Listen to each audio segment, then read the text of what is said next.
Hello, everybody. Today we are showing featured entries from the February Art Dare, and we are announcing the April Art Dare. Welcome to Art Prof. We are a global art party. The February Art Dare was fruits and vegetables, using those as a subject for any type of artwork.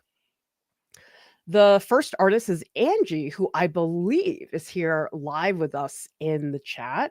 And Angie explains this is her first still life painting, decided to set it up in a way that the light would reflect the skin of the peppers. This is acrylic on pre-gessoed board, and the title is Three is a Crowd. What do you think, Kat? First of all, love that title, Three is a Crowd. I actually say that in crit, but my phrase is Three is a Party. But yeah, I love that Angie was so intentional with the light to have it reflect on the skin of the bell peppers because they really do look so very glossy. But for sure, for me, the star of the show is the dragon fruit. I mean, come on, look at the form of that. And Angie was able to capture the foreshortened, curled leaves very well. And I love, Angie, that you built up the paint quite a bit. We can see that especially over here on the pepper, but also these white highlights. They feel like they're full of movement, almost like they're dancing across the surface. And what about the color variation in here? Oh, that's crazy. I actually think we were talking about this earlier, Clara, how the complementary color scheme red and green is quite difficult to depict. But I think Angie did quite a good job at it. And I think it all has to do with the base of yellow. It ties both the magenta, purplish, reddish, and the greens in together. Even though they're opposite complementary colors, with the base of yellow, they feel unified. And I also love that you kept the pattern that's on the table. I feel like that really gives us a context for where the still life is, and also that each vegetable has its own gesture. I don't know, I always think about a flamenco dancer for your dragon fruit. It's very flamboyant, and I don't know, the orange pepper, a little lazy, and I love those personalities. I agree. I think that one of the best ways to portray inanimate objects is to give them uh, animation, for lack of a better word. What is that word called? When you make something human-like? Oh, I know that word. Somebody has to tell us. I so cannot remember. So I know Per- one of you will know. personification, to personify something, maybe. The next artist is Siqi Li, and these are tropical fruits, cocoa fruits, and a pineapple. Siqi says, I get inspired by tropical fruits because they have vibrant colors and are so full of life. And so here we have a wildy, spiky, yet directional, flowy shape that's coming from the pineapple. And we also have a couple of other fruits as well that we can take a look at. We have some cacao pods here, which I did see very much in Hawaii.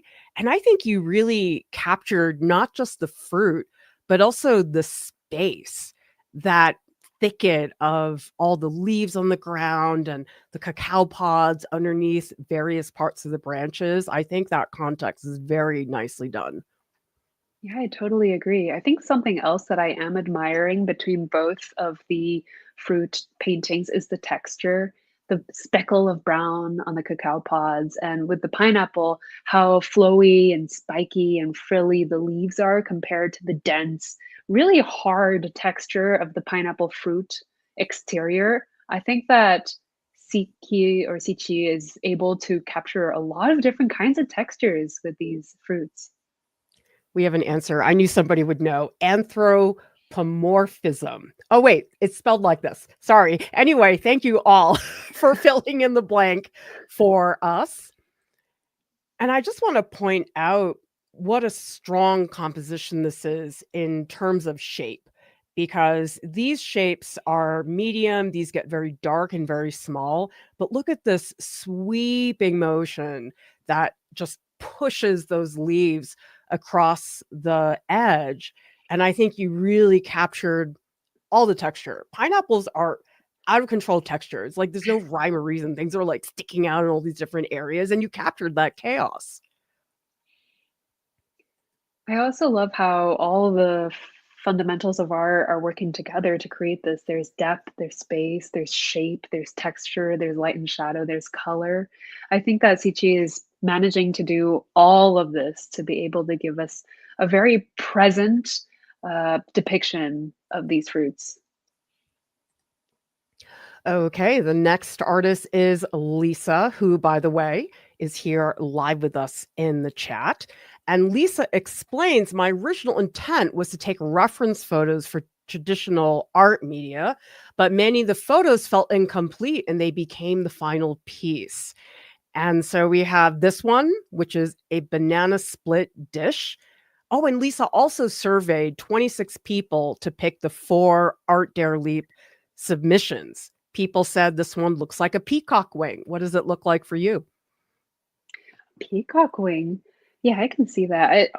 I don't know. I initially saw the texture of the plate and I thought maybe a crop out of a strawberry if I wanted to really um, think outside of the box. I can see like the speckled and the seedy part of the strawberry and the leafy fronds on the bottom part of the strawberry. What do you see, Clara? I feel like I see something celestial. Something's glowing from the inside. And what a cool take on the theme because you're not actually drawing a banana. This is a banana split dish, a more indirect way to talk about fruits and vegetables. Okay, this one is a ghost banana in a freezer. Voter comment was, why would anyone paint a banana white and place it in the freezer? Maybe you have an answer for that, Kat. I feel like this is a metaphor for life and death. If I were to go very extreme. I mean, this is such an outrageous image. Sorry, my earrings are hitting my AirPods. I don't know if you guys can hear that. But I feel like this is such an outrageous image that I think a lot of people can just draw their own conclusions around it. It invites a lot of intrigue.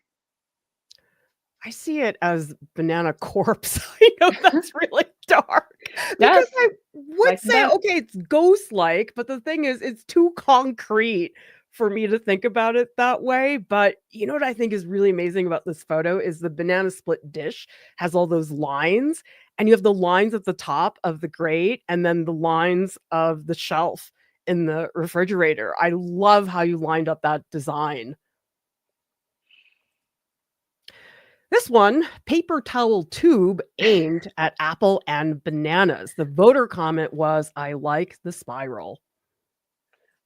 I actually think if I were to look at this abstractly and not try to place a name to anything, I wouldn't even see the paper towel tube. I would just see like galactic, like tornado kind of situation, Milky Way situation going around this very clear thing. I don't think I would even see an apple and a banana. I just see a thing.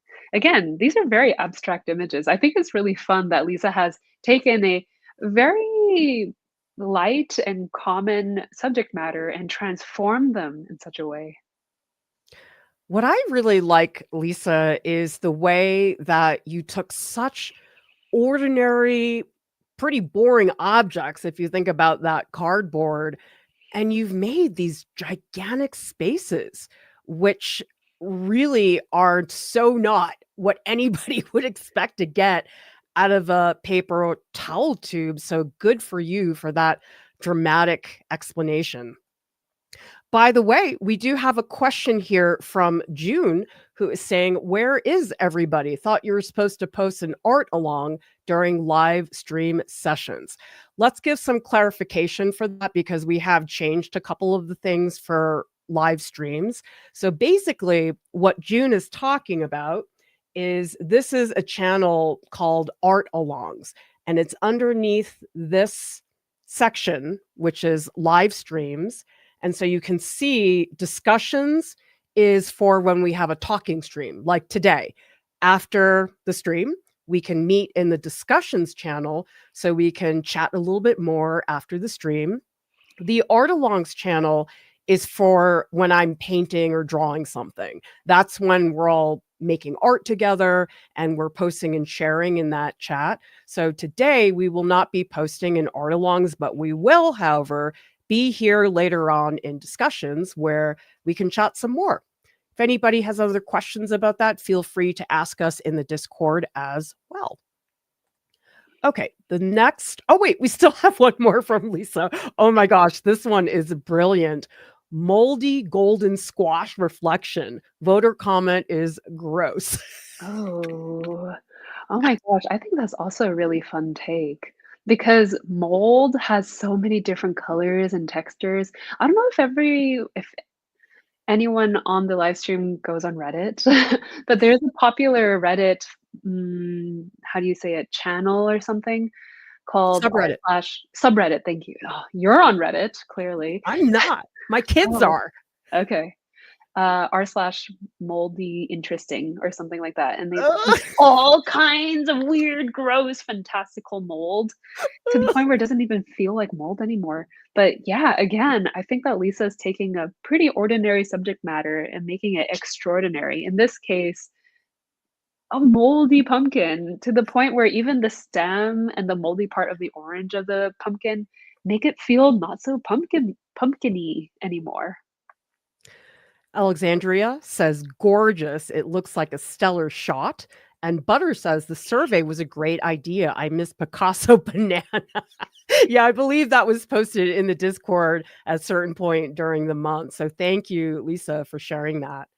Okay, this next artist is Divya, who says, this is an illustration of a fight between a beetroot, the vegetable, and orange, the fruit pulling the tomato to be on their side, and the banana just walks in shot. This is brilliant. Ugh, I think this is an example of someone taking ordinary subject matter and really transforming it. But this case, Divya is actually applying a narrative and characterization to these fruits and vegetables. It kind of reminds me of like the joke, "Why is six afraid of seven? Because seven, eight, nine." It kind of feels in line with that joke. And I just love the facial expressions. Poor tomato knows what's coming and is very, very sad about it. But I love the teeth.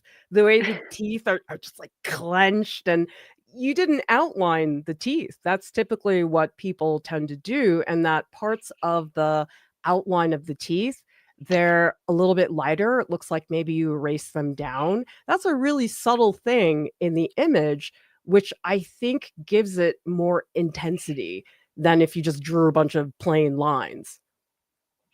It gives the teeth depth, strangely enough, and form. I think if the lines had been there, I think it would have been too cartoony, perhaps. But it's really strange to see these atmospheric teeth in a beet. And also what's funny about the orange is that there's only what, 6 lines for the eyes and the mouth? And yet these lines for the mouth are they I know exactly what they're doing. So Divya, really nice work articulating so much expression without having to draw 8 million lines. And we've got a comment here from Harold who says, love all their facial expressions, so cute. Randy says, I like the color arrangement in this one. And Angela also says, super cute. It's really incredible that we have such different takes on the fruits and vegetable theme. And I just love your interpretation. The poor banana's like, I am not becoming part of this. Wonderful narrative that you've created. Okay. Oh, shoot. This is totally the wrong artist statement. Oh my God. This is like the second time I've done this. I'm totally going to fix it like right now during the stream. So this is Butter, who is live with us here in the chat. And these are monotypes, I believe. And you can correct me if I'm wrong, Butter, in the chat. But Kat, I'd love to hear your impression because I've been watching these develop and they're just so beautiful. Oh my god, this one definitely really stands out to me, literally, with all the value contrast. It's got the brightest brights and the darkest darks, Butter was not afraid to play between the value changes of the lights and the darks and the texture as well. I love how we can see the little bits of silk hairs, if that's what you call them, coming off of the corn husk. It's these little details that truly make a thing come alive. I think without those little hairs, it wouldn't feel like a real corn. I almost feel like it would be a posed or a fake corn, but with the hairs, it feels very organic. And so much invention with materials because this has water mixable oils, soft pastel powder lifted with a baby wipe and fingernail, and then use some other mark making tools. And I just think the depth that you're getting and the texture in these feel like monumental vegetables to me. They've got this incredible weight, like this seems like it's a 500-pound tomato. And then the fact that you did so many of them, I was so excited watching you develop the technique because I know it did take you some time to figure that out. But isn't this such a great combination of materials? Oh, absolutely. And I also love how butter lets the material speak for itself sometimes. I think often with these messy materials, people have the penchant of overworking things, overdrawing, over rendering, over blending. But here, butter just lays down a stroke of whatever inky, whatever thing you're using, and then lets it be. And it makes it such a fantastic and atmospheric image. I want to go back to the artist statement, which I successfully found and copy and pasted into the slideshow. So Butter explains, evolved from my exploration using different media as an underpainting for soft pastel. And I found that water mixable oil paint grips onto soft pastel powder beautifully. So great to read about that process because you know something, I never would have guessed what it was because the printmaker in me looks at this and goes, "Oh, that's a monotype." But the thing is, then I look at the colors and I'm like, "Wait a second, most monotypes are pretty clearly inked up. Certain areas are inked up red or something like that." But I'm like, "How did you get the little blotches of yellow in there and then the little tint of brown?" It really is an image that is very hard to figure out in terms of media. So I think all of that troubleshooting you did, Butter, really paid off for you. And Anna says, the corn reminds me of, I don't know how to say this, Archimboldo. He's the guy that makes the fruit faces. You know those paintings? No, actually, I don't. I'm not Oh, familiar with that. anyway, it's like the whole face is made out of a different vegetable. They're Oh, really weird looking. I've seen those images though. Yeah, Harold says the dark backgrounds also add a great contrast to the colorful veggies. And I also want to point out that that black in the background, it's not straight black. Do you see this little tint of brown? That makes such a big difference. I think again, butter is using the materials to their advantage completely. I was also a little puzzled when I first saw this. I thought maybe it's a monotype, and then there was digital color added on later. And I was thinking, but the color transitions are too complex and too many. I think that if you were to do that, I mean, I think it might be very slightly possible with some digital, like a lot of over painting and over putting in colors everywhere, but this doesn't feel overdone. So I was also confused by the material, and I think that's part of the intrigue of this piece. And by the way, everybody, before we get to the next artist, Divya is here live in the chat. So we're so happy to feature your work. Thank you for joining the chat. Okay, the next artist we are going to look at is Daniela, who talks about my motivation was to take part in the art dare for the first time. Fantastic. We're so glad to see that. And Daniela says, I usually follow tutorials, but shot this photo myself. Composing the still life was an exciting process. I think I will work more from my own reference photos or even attempt to draw from life. Here we are seeing soft pastels and many different types. We're seeing pan pastels, pastel sticks, and also pastel pencils. Okay, what do we think? My gosh, first of all, I love the range of soft pastels that you're using, Daniela, because it's true. You can get a big swath of soft pastel with the stick, but then you can get a fine tip with the pencil. So it's really good to mix and match. I love this still life for one of the main things for me that pops out is the glass. I love how in the glass you have almost just this pure white that delineates the edge and the reflections of the glass. But my other favorite part, which Clara luckily zoomed in on, is the atmospheric grapes. I love how the edges of the grapes sometimes are super clear and then sometimes they like kind of disappear with the among each other. And I think that lends for it to becoming more atmospheric. If the edge was hard all around, I think it would feel more cartoonish and a paper cutout. But as it is right now, this has atmospheric perspective. I love the purple back here. This really pushes that grape backwards into space and also adds some beautiful variation. Although I'm really in love with the apple. The Mm. apple captures so many things. First of all, we have the highlight, which is really crisp and clear. But then we also have the little speckles in the apple. We have some variation as well to show the form of the apple. But I also think these lines in the middle, these are very important because it's a color change, but also seeing how Daniela did these lines slightly curved, we really do understand the curvature of the apple in relation to the stem. So I think there are some really lovely moments in here. Now, what about this cat? Because the lemon, not as glamorous as the apple, but still important. I think it's good as a crowd and also compositionally. I think that it being the only yellow thing really helps with the crowd of colors. The other thing is that what I love about this is that Oh, is this it's a not a lemon? lemon. Sorry, it's a squash. Okay. I was looking Wait, at the detail and was thinking it was a lemon. Sorry. I was actually looking at this thinking, is this a yellow squash or is this a pear? I Well, think because it's a I saw this and pear. I was like, oh, it's a lemon. Whoops. The squash.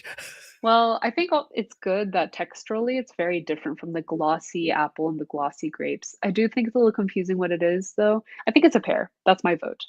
But I will say with the Oh, shape of the pear, it's like a little skinny, but some pears are like that.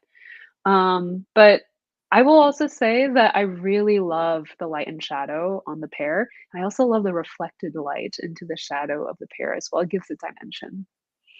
I think it's a pear. I think I just have a skewed notion of what a squash looks like. No, I mean, to your point, Clara, I think a yellow squash is pretty skinny like that. They can So, be. yeah. We also have some lovely comments here. Butter says, terrific first entry, Daniela. I know that apple. Angela says it looks yummy. Thank you all for such kind words supporting each other. We've got some great activity going on in the Art Dares channel in the Discord. It's just been so much fun to watch everybody supporting each other. Okay, the next artist is Marie, who was inspired by Georgia O'Keeffe. And Marie explains, I reflected the fruit up close as the center of my composition. Little background for context. Marie's focus was to study the impact of light on form, color, and value. And these are mixed media pieces. There's watercolor, oil pastel, and acrylic on watercolor paper. What a fun mix of media. And I've talked to Marie from time to time in the Discord, and I'm loving the evolution of all the images that I see, particularly now with this strawberry piece. Okay. I'm loving the background. Like the mix of colors that you see in the background is at once a little bit tiny bit of blue, some yellow, purple, brown, magenta. Like that's exactly how you're supposed to mix color, everything into the bucket. And then my favorite part about this entire piece also would be the leaves and the strawberries. It's really hard to capture those leafy fronds. It's hard to capture nature generally because it's all organic. It's hard to capture the form, the texture, the light and shadow. But with the leafy parts of the strawberry, I think that Marie has really succeeded in capturing leaves. We have a bunch of pieces from Marie. So this one is a bunch of oranges, and I love the way there's this little one peeking in the darkness. This one is looking at me. This one's, I don't know, off to the bar or something, but I love all the personalities and just the beautiful luminosity of the light. Really feel like these are glowing. And oh my gosh, the color variation in these pairs, so well done. Oh my gosh, this is another case of well done complementary red-green color scheme, which we were saying that was very difficult to do. I think a lot of people avoid red-green because it feels Christmassy, but this is a case of complementary color schemes that work, especially in one form. And in fact, it makes a skin or any kind of texture it lives on feel more alive. Because if it was just pure green, it would feel like plastic. But the fact that some yellow, brown, and red is mixed in there makes it feel alive. We have a comment here from Alexandria. Love the oranges. Great use of color. The layout is so dynamic.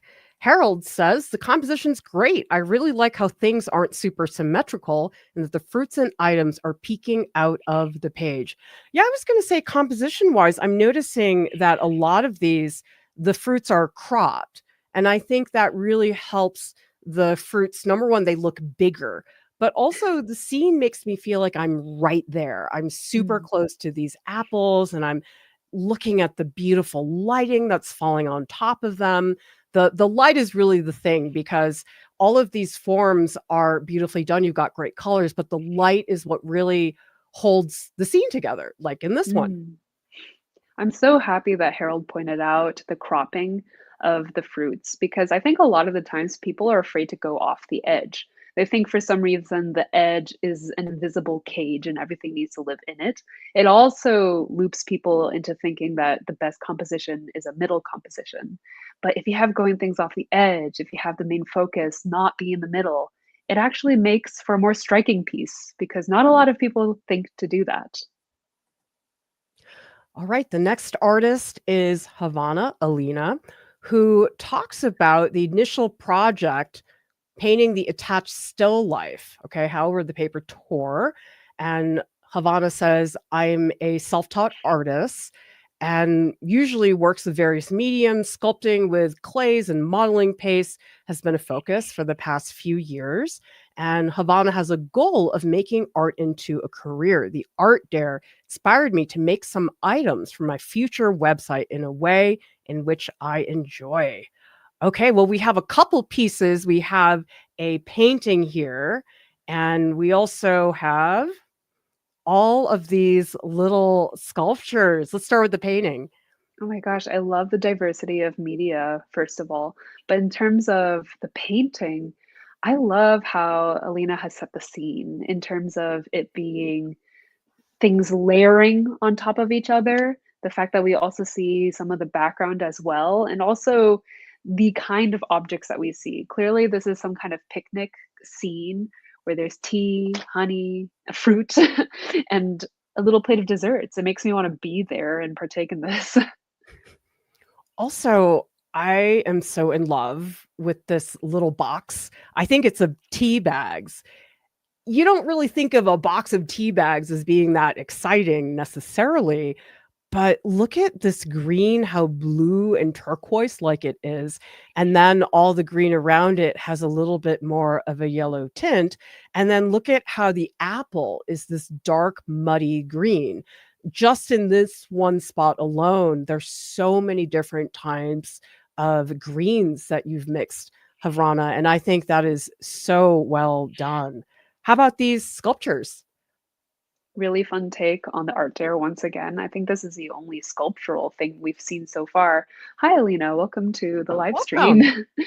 um, but what I love about all of these is all the little detailed shapes that Alina got to mold in. Like, I kind of imagine these as being this small. Like, I can fit a whole bunch of them in my palm. And the fact that Alina's able to get every berry on the raspberry and the wedges of the garlic and the speckles on the strawberry is really a feat of craft. Alina has crafted these objects with a high degree of attention and skill.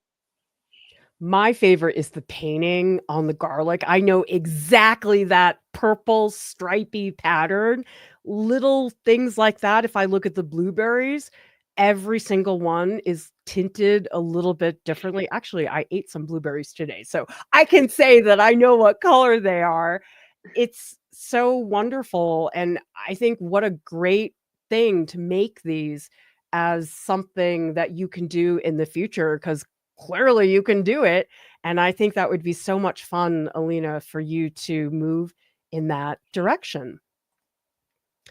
Okay, the next artist is William Wentzel, and we have several pieces from William, who ended up doing the Art Dare Leap. If you don't know what that is, the Art Dare Leap is a bigger version of the Art Dare. It is not required, but sometimes people do like to do something a little bit more robust for the month. And so William wanted to go crazy, made a 4-piece technical art set of everyday produce, a psychedelic still life fruit bowl, a World War II era home front victory garden side with faux aging. All right, let's go through all of them at once so people can see. So you have onions, we have bell peppers, we have a potato, and we also have the sign, which has that faux aging quality. So let's go back and let's start out with the onions. Oh, wow. I feel like this is a scientific illustration almost that shows us exactly every part of the plant because this isn't just the onion bulb, but it's also the onion roots and the plant and the flower. I was about to say berry. I was like, onions have berries. Yeah, I guess I never really thought about the fact that onions have roots. I always thought the onion was the root. So this is actually really enlightening for me to see. Clearly, you have never dug up an onion like I have. No. One of the things that I notice in all of them is this just beautiful haze of color because we have it down here in the dirt and then it has this soft edge and moves up into the blue. I think that's such a lovely feeling of atmosphere. And then you contrast that against things like the pepper and the careful drawing of the roots. That's such a great combination because I don't think I would want the ground to be drawn as clearly as some of the leaves. And then I also like seeing the breakdown that we have. Okay, the leaf, the seed, the cross section, the flower, getting to see all those different points of view. How about the potato? I mean, the same thing. Again, these are fantastic scientific illustrations. And I totally agree with you, Clara. I love the haze of the background and the clarity of the actual drawings. It's giving just enough environmental context, but it isn't taking away from the main character, which is the plant. I mean, in this case, also, I love the shift in color. I like how everything above ground has the green, the blue, the yellows, but everything below ground that's quote invisible unquote is the same color as the earth. I think that's a really fun choice. Selena says, fun to see the flower. I had some wild onion pop up in my yard last year. Alexandria says potatoes my favorite. I love the line work in the dirt. Butters asking, were these botanical images done from life? So cool to see. I don't think William is here live in the chat, but certainly maybe he can comment later and let us know. But this one's my favorite. This wonderful sign. It's got so much personality. And you know something? Sign painting really has not appeared to the degree that it used to because now people can print signs and stuff like that. But I noticed, Kat, when we were in LA, there's so many hand painted signs in LA specifically, and they just have so much character to them that a printed sign would never have. Really, I haven't really noticed a lot of hand painted signs, but you and I were in very different parts of LA. We were. We were like an hour apart and probably going to different places. But I totally agree. I think that this has so much character to it. I feel like this is an actual sign that would hang out of my community garden or something like that. And something else I really love about this piece, there are so many, but I'll list two. One is the attention to the typeface, how Victory Gardens Grow Freedom has the serif bold font that's got a lot of attention to it. A lot of people typically write things rather than drawing the text. And in this case, William has really drawn and painted the text. The other thing I love is the faux aging. That really sells it for me in terms of a community garden sign. The other thing also is that William made this image and contextualized it in World War II. And that's a really different take as well, because we see down here it says 1943. And so he's really creating a historical context in which the work is meant to be seen. So I love that element of it. Alina says, I love these technical illustrations so much. Biology textbook illustrations were what got me into art. You can always get me with a botanical illustration. Love the potato flowers in particular. We do have some prizes to give out, everybody. The honorable mention goes to Marie. Congratulations. And the prize goes to Butter. Congratulations, everybody. Wonderful work this month. As always, we're so proud of all of the work that you do. Guess what? We have an art prof share today. We have Harold, who I believe is here live in the chat. And Harold completed the anatomy track. Now, if you don't know what the tracks are, they are a series of video lessons and prompts, and we provide everything you need: the reference images, the video tutorials, the step-by-step instructions, and people do these independently. And you know something? These are a lot of work. The tracks, if you finish one, that is a serious accomplishment. And people who do it entirely on their own, which is just such a wonderful thing to see. So here we have Harold, who's talking about most of his work being fan art, favorite games. But over the years, Harold says, I've deviated towards creating my own worlds. But with the evolution of that, I've started to realize of drawing simply what I wanted, I was lacking a lot of the core fundamentals. And Harold says, I lacked a structured routine, which was provided by the track.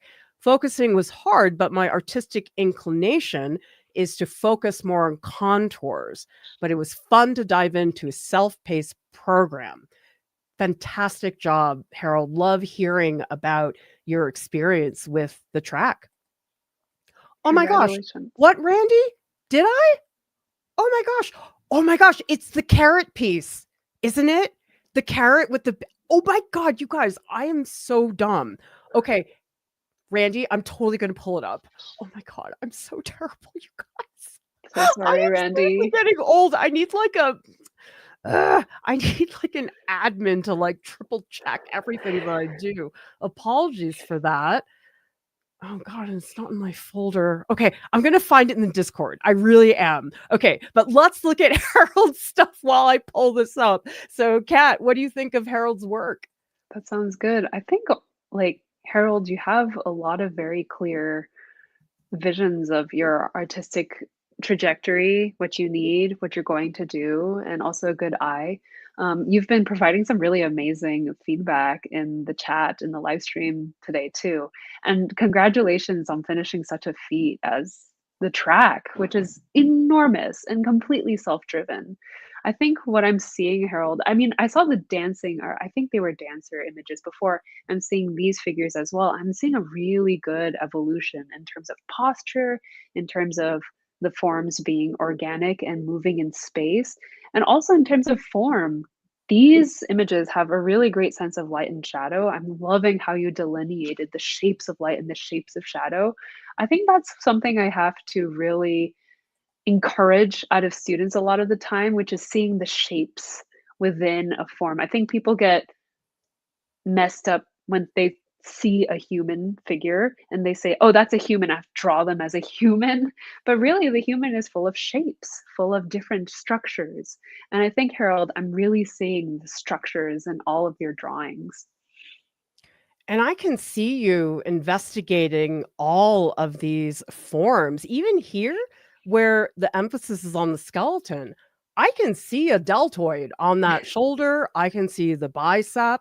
And there's a comprehensive quality there where you are thinking about the whole form, which is easy to forget. In anatomy, typically we're thinking, oh, all these little muscles and bones, but you really captured that. And I love this piece, because it's one thing to learn all of that in anatomical information, but to apply it into a full-blown charcoal drawing with highlights and shading, that is not an easy leap for a lot of people to make. So clearly, you have given yourself those core fundamentals, but you've also created pieces that are very expressive.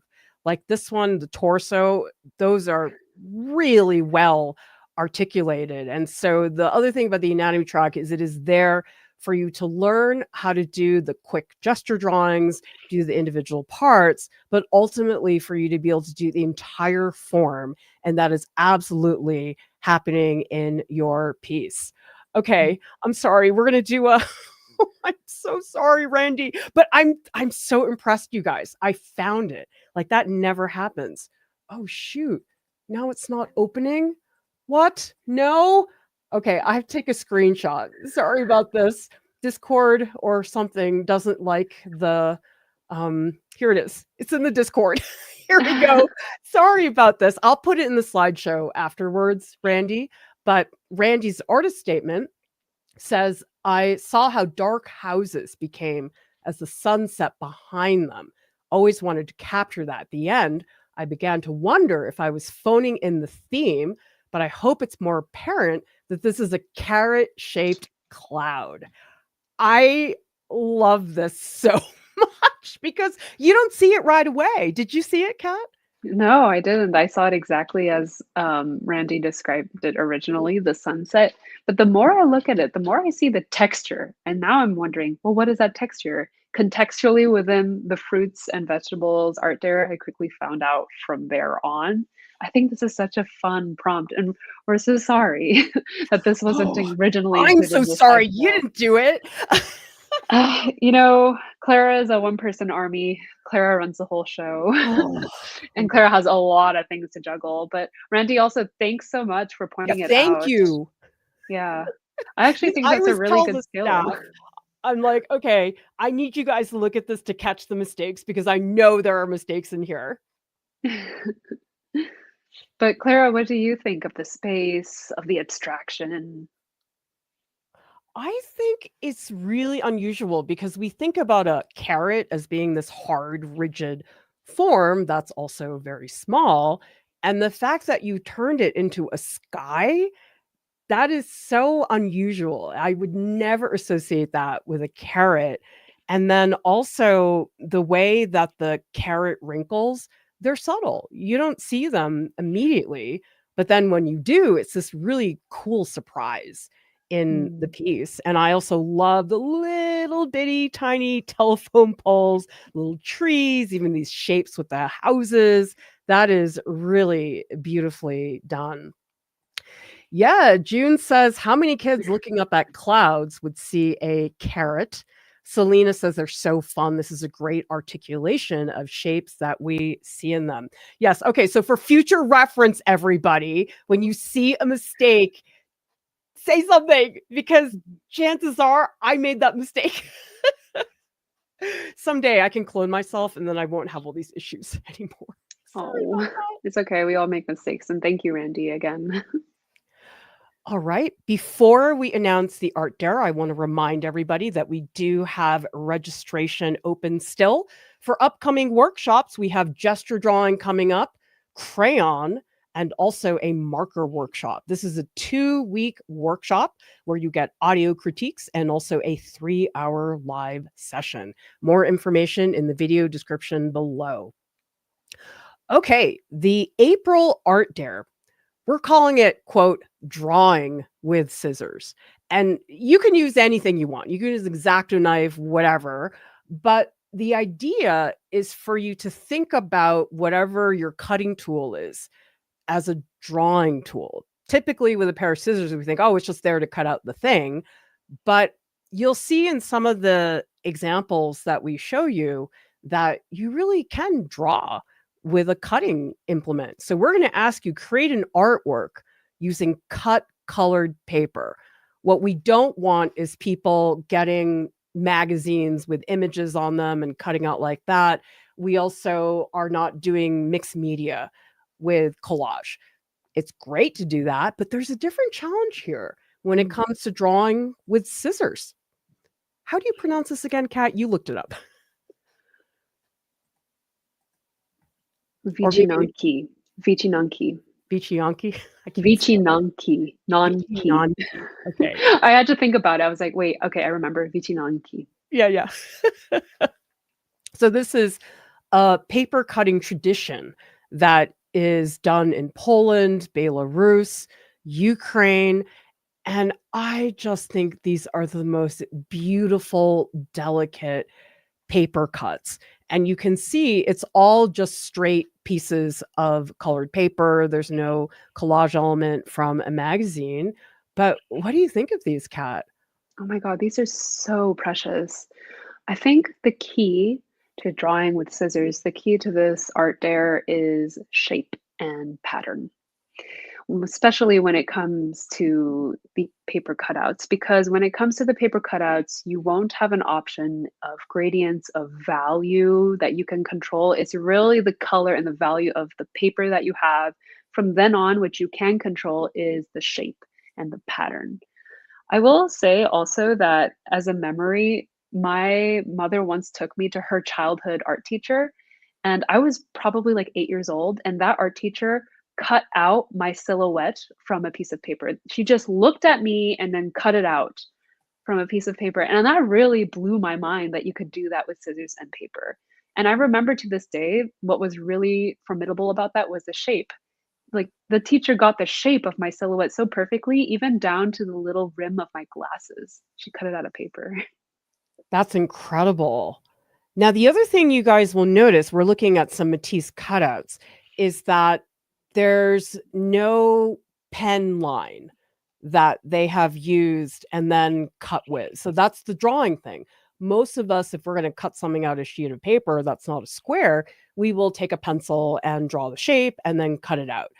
But if you take away the pencil, then you really are drawing with scissors. So this is a very different way of doing collage that I think will get people to think about the cutting process as being less about removing things and more drawing a direction or design in there. Mm. Question from Salinas asking about workshop suggestions. Yes, you can always put those in general chat. I always look at those channels. Or for those of you who are an art club, you can put it in the party chat channel as well. Question from Neil. Can we make 3D art with cut paper? Absolutely. I don't think I wrote that you couldn't. So there you go, giving us the option to do that.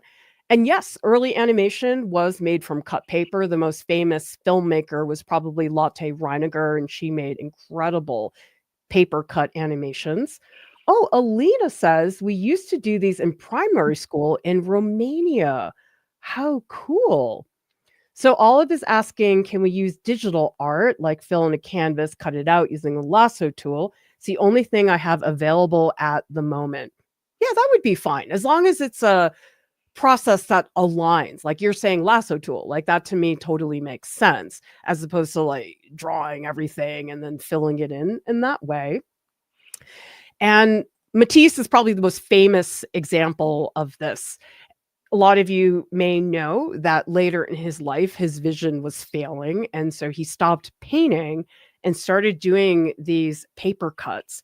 And what's really fun, I didn't know he was making this that big. Like, I can't believe I didn't know this, Kat. This is my first time seeing this too. That's huge.